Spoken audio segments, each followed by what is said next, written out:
চাল কুমড়া কষিয়ে নিয়ে লবণ দিয়ে 5 মিনিটের জন্য মাখিয়ে রাখবো।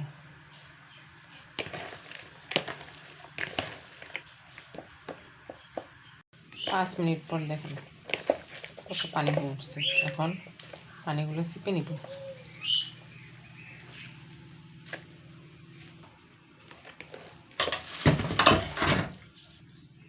সবগুলো চিপে নিয়েছি, দেখেন কতগুলো পানি বেরিয়ে। কুমড়াগুলো ভালো করে দিয়ে নেব। এখন চুলায় একটা প্যান বসিয়ে দেব। চুলাটা অন করে দিলাম। প্যান গরম হয়ে গেছে, পরিমাণ মতো সরিষা তেল দেব। প্রথমে জিরা ফোড়ন দিব, তো কালি জিরা ফোড়ন, সামান্য পরিমাণ হলুদ। তেলের মধ্যে হলুদটা দিলে ভাজির কালারটা সুন্দর আসে।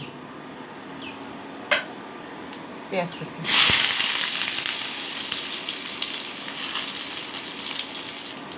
এখন চাল কুমড়া কষিয়ে দিয়ে রাখা চাল কুমড়াগুলো দিয়ে এখন একটু নেড়ে দিই। ঢাকা দিয়ে দিই, নাড়া দিয়ে দিই।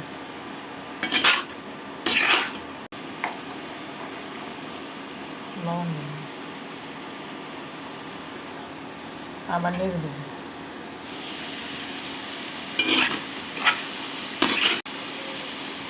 এখন কতগুলো কাঁচামরিচ কুচি দিয়ে দিলাম।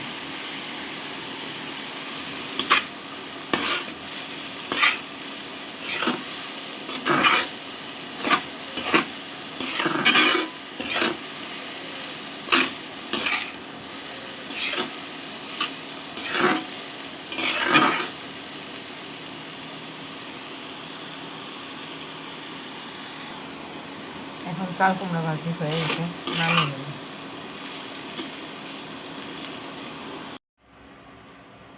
হয়ে গেল মজাদার চাল কুমড়ার রেসিপি। এই রেসিপিটা যদি আপনাদের ভালো লাগে তাহলে লাইক কমেন্ট দিবেন।